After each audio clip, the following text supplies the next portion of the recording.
Okay, awesome. So a Trivial Pursuit. Okay, this one's like, so much fun. So there's like this big event that apparently Twilight goes to a lot, and it's like this huge trivia thing. It's like once a year, and she's been like the leading champion for the past 2 years. She wants to go and get like her third like winning trophy, and so she basically just goes to this huge trivia thing, and her goal is to just like win and be the best ever. And she's been practicing for like days and days and days and days, and just giving everything she has into preparing for this trivia thing. And it's just Spike's been with her, and she's just been like working through like literally like thousands of note cards to try to prepare for this trivia thing.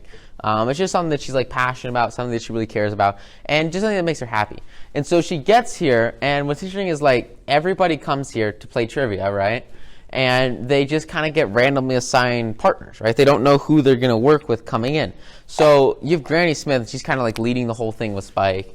And Granny Smith basically draws out of a hat, and she's got like her hat, and it's got everyone's names in it. And those are the teams that you're in, right? So, you know, people get put in teams. And Twilight, she kind of gets called at the end. And so everyone else kind of has a team, and she's calling out all these names, and she really wants to win, right? Like her main primary focus is to win. And so she gets to the end, and basically she gets paired up with Pinkie Pie. So it's Twilight and Pinkie Pie, and they're playing up against, you know, a bunch of the other guys who have their own teams, right? So everyone comes together, and they all get put in teams, which is super, super, super cool. So Twilight, her main goal, right, is to win. And she's taking this as a really, really competitive thing, which is just not a great way to enter competitions, especially with friends, right? So she's playing with Pinkie Pie. I mean, she's playing with her friend, right? And so, like, she has to remember that, like, she's got to care about her friend. So what happens is each table, right, has their own little bell. And if they want to answer the question that's getting asked, they have to ring the bell. And whoever rings the bell first gets to answer the question, right? And then everyone has, like, their own score, and they all keep track of the score. And that's just, you know, it's just like basic trivia, right? And the challenge that happens pretty quickly is, like, Twilight and Pinkie Pie, they both are, like, pretty smart. But Twilight knows, like, all the answers, like, pretty much every time, because she's been, like, literally studying for this. And so she keeps trying to click the bell, click the bell, click the bell, click the bell. And she clicks the bell, and, like, Pinkie tries to answer, right? Because Pinkie wants to be a contributing member, contributing part of this team. She wants to feel like she's adding value. She wants a feeling of significance. She wants a feeling that like, what she does matters, and that people care about her, right? And that she has importance. And so, like any person on a team, she tries to participate. And what Twilight, and the challenge, right, is that, like, some of her answers aren't right, or some of her answers, like a bunch of her answers are right. She knows the answer. But Twilight wants to do everything on her own. And because she wants to do everything on her own, she decides that she's just going to try to get her to not give any of the answers and cut her off, not let her talk, not let her answer, not let her ring the bell. And she, like, snatches the bell away from Pinkie and doesn't let her play, like, at all, which is really, really mean, just so that she can win. And in reality, what she does is she, like, kind of hurts their position. A lot of the other teams do a lot better because they're together, because they're in sync. I mean, if you have one person at 100% and another person at 0%, the total for that is only going to be 100%. But if you have one person at 90%, one person at 90%, total for that's going to be 180%. So two people working together is so much more powerful than one person hogging the entire base of the game show, right?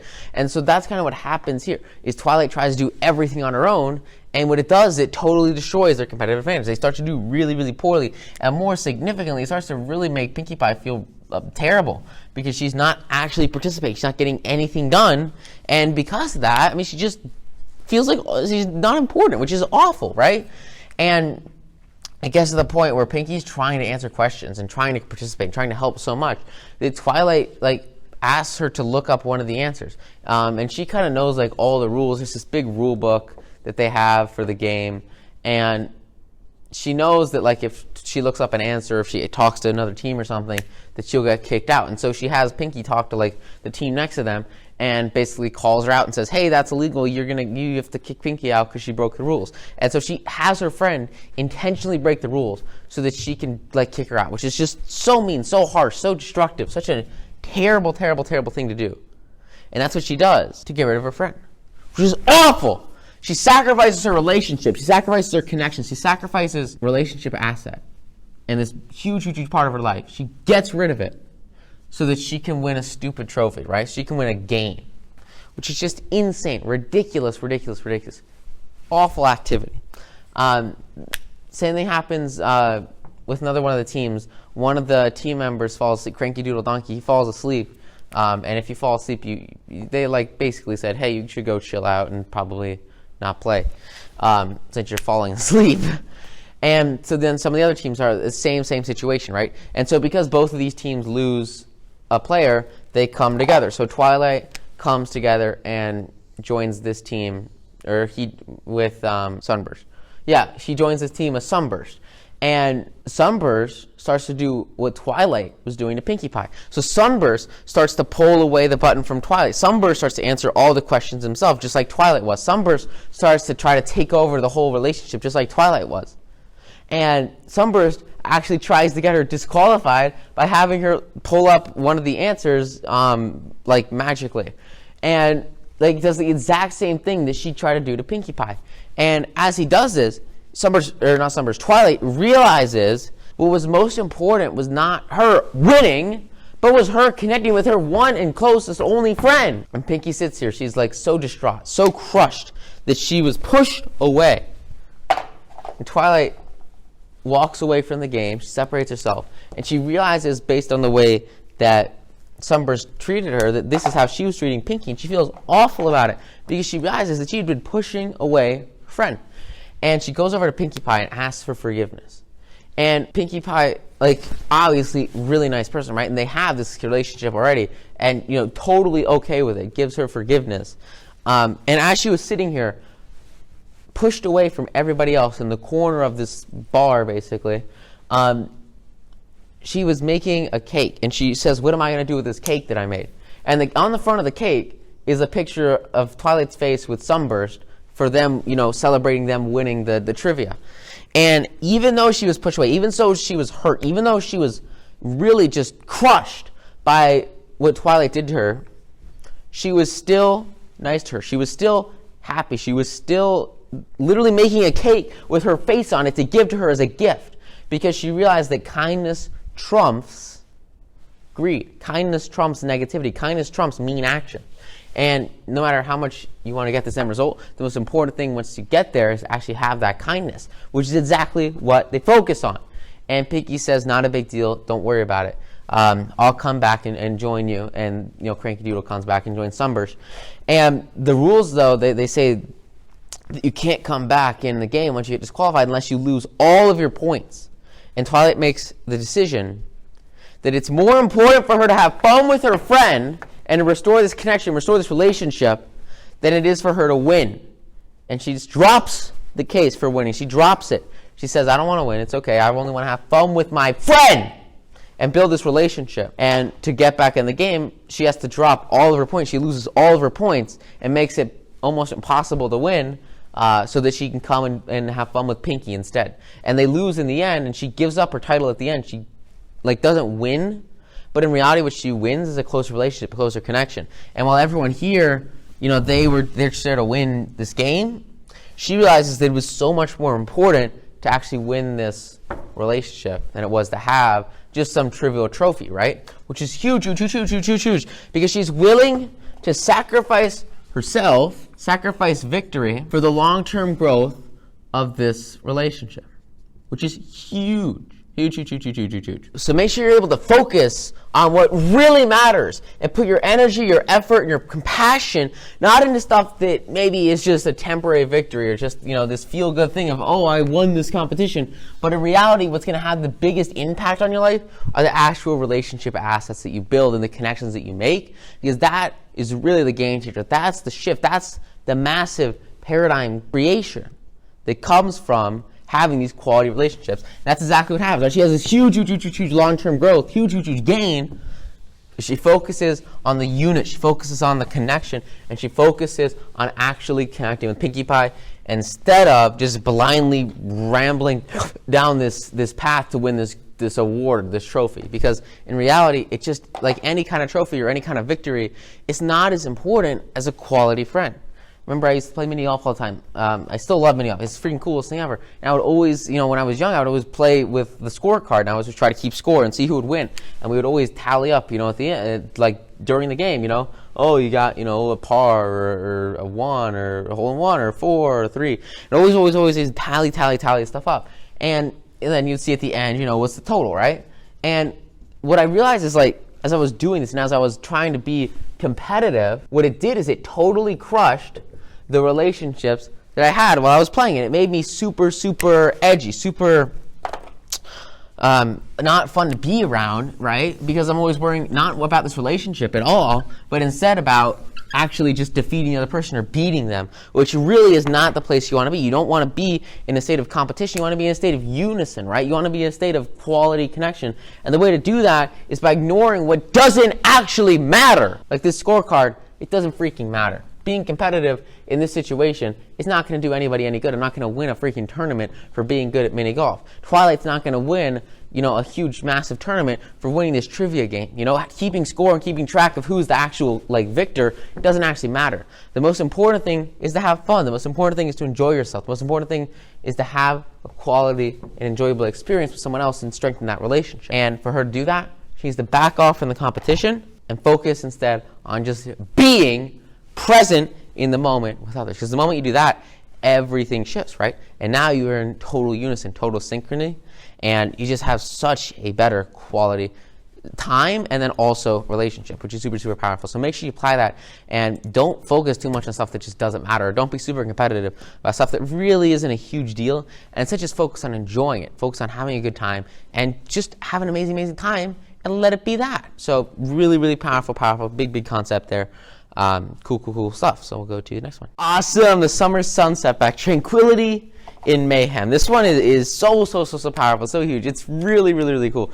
So remember, while basically everything we've got going on in the normal world is going on, we've also got T-Rex and Cozy Glow and Chrysalis over here trying to plot to take over the world and kill everybody. So just that's going on in the background, okay? But what happens here, the plot's in Canterlot, and basically we've got there's this day, right? The summer sun, the sun celebration every single year where they raise the sun to start the summer. And Celestia and Luna have just always done it. It's always been their thing. They raise the sun and then everyone cheers and it's the best day ever. But since they're going to retire, they're not going to raise the sun anymore. And now it's up to Twilight and her friends to actually do this, right? So they're doing this as sort of the last, sunset. The last sun rays, the last celebration of them, and they want Twilight to lead it and transition everybody into the new, her being the new leader of the whole world, basically just a shift in power, right? This idea that the mentee passes the mentor after a certain point, right? And so you learn and you learn and learn, then you surpass them, and that's pretty much exactly what Twilight's doing as she takes on this role of being the main person to rule the whole world, while Luna and Celestia kind of back down. And so to prepare for this is basically they're just setting up a giant party for everybody. And as they're setting everything up, Twilight and the rest of the main six, they come together and they're basically just cleaning stuff up, setting up decorations, getting the stages ready, event planning, just some basic fundamental stuff like that. And while they're doing that, these guys over here, Chrysalis and T-Rex and Snowy Glow, they come and they create a giant mess and just wreak havoc everywhere because their goal is to break into, there's this special library in the castle, and they want to break into this library and steal this really important book about how to use Grogar's Bell, which is that artifact that they took from that giant mountain together, right? And they want to figure out how to use it, and so they have to break in and they have to find this book, and then they have to steal this book. And so to distract everyone and to get to this book, what they do is they create a huge mess everywhere. So there's a couple of examples of basically how it goes down, but at the core, at the foundation, at the basis, Twilight delegates. She does a really awesome job here of just leading, and she delegates all the work off to the rest of the main six, right? And they all go and they do their own things. So Fluttershy goes to take care of the animals and the music, and Rarity goes to take care of the fireworks and the actors and the performances. Applejack takes care of food. Rainbow Dash goes to take care of the weather. Fluttershy helps with the weather too. And they all just go off to do their own unique things that they're best at, right? So that they have this all these things need to get done, and then they each just focus on their own little sliver of it that they're really good at. and then all they do is their own thing, and they absolutely crush it. They do an amazing, amazing job getting everybody that needs to be organized, all the leaders of the weather, all the leaders of the planning, all the leaders of the performances with the fireworks. They're all set up so that they can work and do their own thing, which is really, really powerful, super, super cool, right? They get everything done, and they're just doing a great job.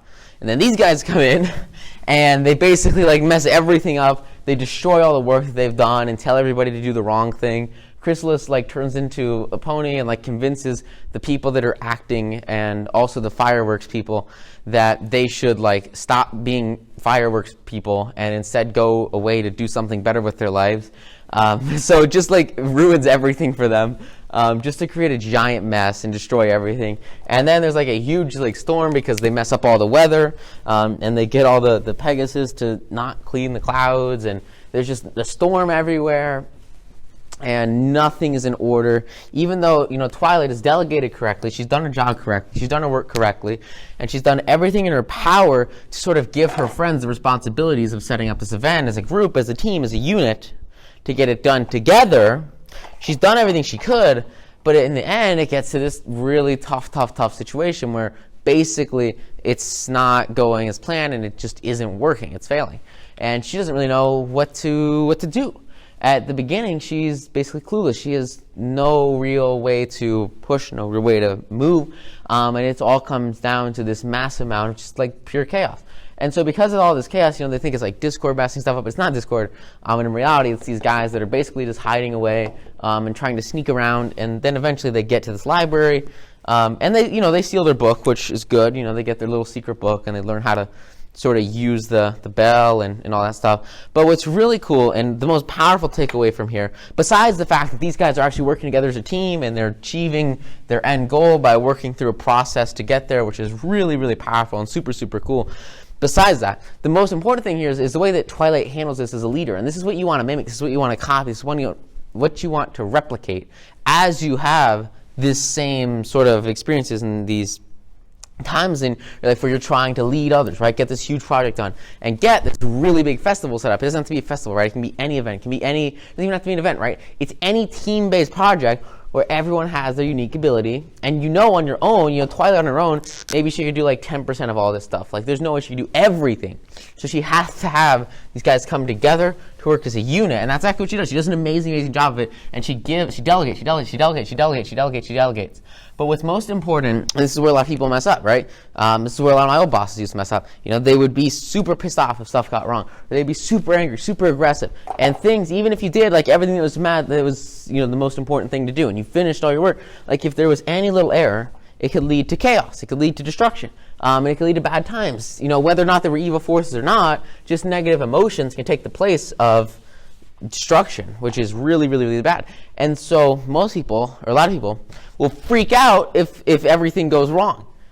And it'll explode. And that's how Twilight used to be. She used to always, always, always freak out. And she would go crazy if things went out of plan or didn't follow her guidelines. She was really strict, really rigid, and unable to adapt to others, unable to flex with others, unable to move around and get to that next point, right? You have to remember, it's a dynamic world. Everything's changing quickly. They're literally transferring power from the rulers of the world to a new ruler. Like, that's a big change. So you have to be willing to adapt to change. Look at some of the most successful companies on this planet. Why are they successful? Because they act like a startup and they're constantly adapting to change. It's the same thing here. She needs to be able to adapt to change. And over time, she becomes better and better and better and better at this. And as she walks outside, there's this one scene where she looks at all of her friends, and all of her friends are staring at her, and the world is crashing in around them, and everyone's screaming, running around. She looks at them, and she understands that, like, basically, like, they say, like, hey, we don't know what happened, but stuff really went wrong. And she looks at them, and she says, and these guys, they think she's about to freak out. They're like, what is going on? She's going to be so pissed off. And Twilight looks them in the eye. And it does this really dramatic, like, pan in on her face. And she's about to, like, explode. It looks like she's about to explode. It's the craziest thing ever. She opens up her eyes. She opens up her mouth. She looks at her friends. And she says, she takes a step back. She looks neutrally at them. And she says, you know what? This is okay.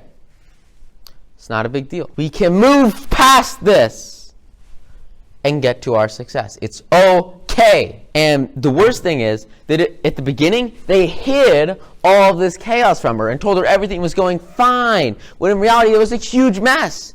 And you know what she doesn't do? She doesn't get pissed off. She says, you know what? That's okay. Not a big deal. You can be clear. You can be transparent. You can be honest. You can let me know what's going on, because I will not freak out. I will stay calm and let it happen. And her friends and her group and her community in this mastermind has so much more respect for her once she says that, because they realize that they can be true to themselves. They can be true to what's actually going on, and they can tell it like it is, because she will stand by them and support them even if things go wrong. And that's the kind of environment, that's the kind of relationship, that's what you want to foster with your connections, right? Because the moment that happens, all of a sudden everybody is on the same ground. They're on the same footing, and they're able to work so much more effectively as a group unit because everyone's on the same page. You can't hide stuff from somebody for fear that they'll be pissed at you. And the way you do that, and the way you entice others to do that, is by responding positively and not just screaming at people and freaking out. So that's the core here. You have to stay tranquil in mayhem. You have to chill out and let it happen. And at the end, it works out really, really well. They come together, they objectively say, okay, look, this isn't a great situation, but that's okay. We can't change that. What can we do right now? What's the next logical step? What's the next action step we can take to make this better? And they plan it out. They get everyone back together. They restore peace. And they have an amazing, amazing transition. And it was supposed to be the last summer sunset back, or the sun celebration, ever. But what Twilight did, which was so nice, is she transitioned the holiday into a day to commemorate and to remember Celestia and Luna as the previous rulers of the world, which was really, really kind and really, really nice and really outgoing, right? Really giving, value and giving niceness, kindness, giving significance to these two by actually naming an entire national holiday after them, which was a really, really powerful thing to do. I mean, if you want to make anybody love you and you have the power to do it, name a national holiday after them. And, because people love their names more than anything else. And to think that she would do that is very, very outgiving, and a way to return a lot of the value that she got from the mentorship under Celestia, under partially Luna, over the past decade, right? So really, really, really powerful underlying concepts there, which is pretty sweet. Okay, that's what's so fun. Okay, so she talks to Angel. Okay, so throughout the entire show, there's always been this bunny that's Fluttershy. I mean, Fluttershy's always been with Angel, who's a bunny, right? And so you got Fluttershy, and you got Angel. Angel's like a bunny, so I guess that's how you draw a bunny. And the challenge is now that Fluttershy has this giant animal sanctuary. I mean, there are just tons and tons and tons and tons of animals all over the place. She's running basically like a zoo. And it's just huge, right? And the challenge is Fluttershy isn't necessarily working as hard as she's not she doesn't have a lot of help, right? The only person that's actually helping her run this giant zoo that she built, or this giant animal conservation place, is this one nurse doctor, and she basically takes care of all the sick animals. But aside from that, Fluttershy basically has no help, and she's accountable for literally hundreds of animals. There's just so many of them. And the vet will always come by, and the vet will drop off more animals, and it's a whole lot of work to run this entire place by yourself. Which is why it's so crucial that you delegate. So you get people to help you. Just hire people to help you, so that you don't have to work 70 hours a day. For her, she was putting in 10 hours, 15 hours of effort every single day, always jam-packed. And she had one of the worst things that you can have, which is a to-do list. She had a to-do list, which is just, so awful. Because when you have to-do lists, what it does is you have, maybe say you have 10 things on here, right? And what's crazy, and this was literally what she had. She had this giant to-do list. Every single day she had so much to do. And because of this, she had no time to dedicate to her relationship with Angel. She had literally no time to pay attention to him, to care about him, to tell him things, or to connect with him, or to even feed him, because she's so busy taking care of these all these other animals, right? And she's got all this stuff to do on her to-do list. And what's crazy is most of the time when we have to-do lists, there's one or two things on here where if you just did those one or two things, everything else on this to-do list would become irrelevant. Nothing else would matter.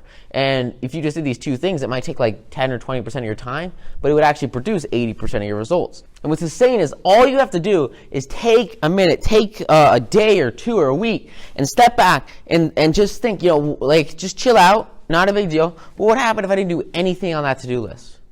Now, in Fluttershy's case, some of these animals at the beginning, if she didn't do anything on her to-do list, she might have had some animals freak out, and they would have been like, hey, why am I not getting food? Or, hey, why aren't you like some of her things on her to-do list are freaking stupid. She's reminding a flamingo to switch what leg it stands on in the water. Like, it's insane. And so here's the deal, right? If you walk away from all your daily tasks, and you stop, pandering to others, what's really interesting is you'll find that there are just a couple of things on here like feeding people that she has to do, but other stuff like giving people massages or helping them change their shoes or move around or set up their beds, a lot of these are things that these animals could do on their own, but they're not because Fluttershy is kind of pandering to them every single day, and that fills her up with this ginormous checklist of things that she goes through day in, day out, and she goes through it takes tons and tons of time, right? And so here's the crucial thing, right? And they don't really focus on this at all in the episode, but I think it's so critical, so important. It's such a massive concept. If you can figure out just the one or just the very, very small number of things that you need to do, and by doing those things, everything else on this list would become irrelevant and would be done, then you can dramatically increase your output and stop wasting time doing crap that just doesn't freaking matter. There's a book about this. This book is absolutely insane. It's called The One Thing, and it's literally so amazing. And it all comes down to this single core concept of figuring out what's the one thing that you can do right now to get this result and not the freaking 50 things to do, because checklists and to-do lists, they destroy your productivity. And they crush your output because they don't allow you to focus on one important thing. They don't get you to that one important output. They don't give you that really, really, really in-depth performance in one specific area. And instead, it stretches you out super thin, super wide, and you don't actually get things done. Really crazy is, there was this lawyer, and he's had this giant to-do list of things to do just like this. And he took a week off work because he was so stressed, so overworked, and so tired of everything he was doing. And he came back a week later, and he realized that by doing literally nothing, except he just took a vacation, he did absolutely nothing. And by the time he came back, about 80% of the things that were on his checklist just freaking worked themselves out. People figured out how to do it on their own. It required no actual involvement from him whatsoever. And so that's the same concept you want to apply here. Fluttershy has a lot of things to do here, and most of them actually don't matter. And for the few that do matter, she can just hire someone to do it. So, I don't know, the richest people on this planet are the ones that are smart and that are lazy. And so if you can get smart and you can get lazy, you can follow this concept, and you can follow the one thing, this is literally gold.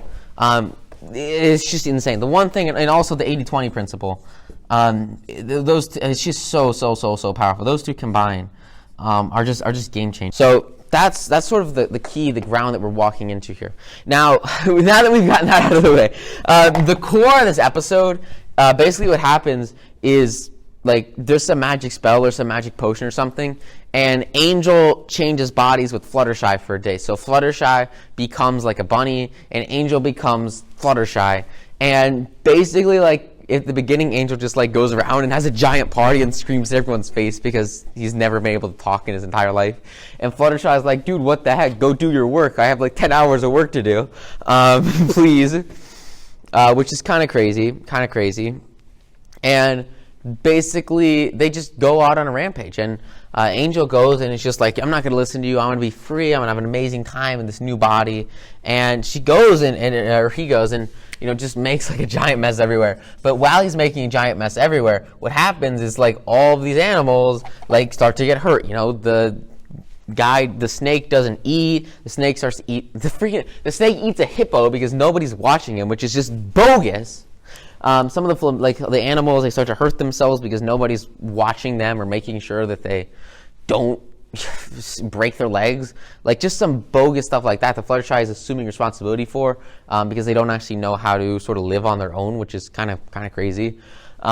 Just a lot of stuff starts to go wrong really quickly. And once the snake eats the elephant, there's a little bit of a challenge. And this Angel realizes in Fluttershy's body that he needs to do work, and he needs to band together with all these creatures and bring them in under a collective group and say, hey, look, guys, we need to come together, and even though Fluttershy is like a bunny right now, we need to behave and be better individuals. And just like function as a team and as a group with quality connections and relationships instead of being individuals who just, ignore each other, which is kind of bogus, kind of crazy. And so that's sort of what happens. And then Angel basically like saves everyone, and everyone comes out together and have a great time. Fluttershy getting trapped in Angel's body as a bunny, like she gets super, super hurt, like running around all over the place trying to catch Angel in her body, and she just gets exhausted and destroyed and tired, and then she like falls off a cliff, which is kind of crazy, and she just kind of like really, really gets messed up. So she's basically like lying around and just totally crushed off from sort of her own life and her own personality. What happens is she's really crazy. So she's like lying there in this bunny body, just like super, super weak, while Angel is actually going and doing all of her work and bringing these guys together and getting them to work on themselves, which is pretty freaking cool. And after he does all this, right, after he gets everything finished, all these guys come back together. Everything on this list sort of disappears because they work together as a team instead of all relying on like one person to do everything for them. All of a sudden, everyone comes together, they all have a great time, the snake spits out the elephant, they say, woohoo, we got the elephant out of the snake, maybe don't eat the freaking elephant again, it's not a difficult concept. And then Angel goes and sees Fluttershy, and basically, he gives Fluttershy in the bunny body this like carrot serum to heal Fluttershy or heal his body. And then they switch bodies back and forth again, and Fluttershy becomes Fluttershy, Angel becomes Angel. And they realize, at the beginning, Angel was, really, really, really criticizing Fluttershy. And basically he was saying, I can't believe you're not spending any time with me. I can't believe blah, blah, blah, blah, blah. Why are you not, why are you putting so much time into this, but not actually caring about me? And she felt like he didn't have a feeling of importance, a feeling of significance. He felt like nobody cared about him. And he now realizes that, now that he's been in Fluttershy's shoes, that it's actually pretty difficult to run this whole zoo. And similarly, Fluttershy thought that he was just taking her for granted, but now that she's been able to be in the bunny's in his shoes, she realizes that it's actually kind of tough to run around all day as a bunny, and it's pretty tiring.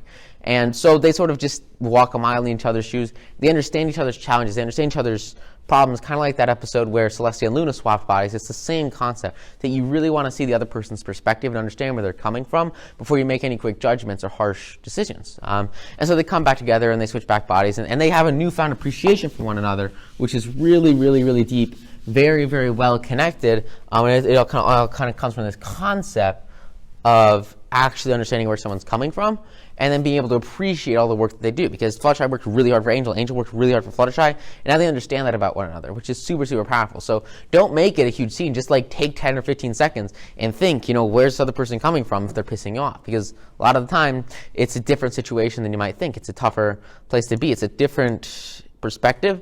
And so if you can just kind of see that from their perspective, it changes everything, which is really, really, really cool. So that's sort of the foundation and the basis for this one. A lot of really, really awesome principles to take away from it, which is pretty sweet, pretty cool stuff.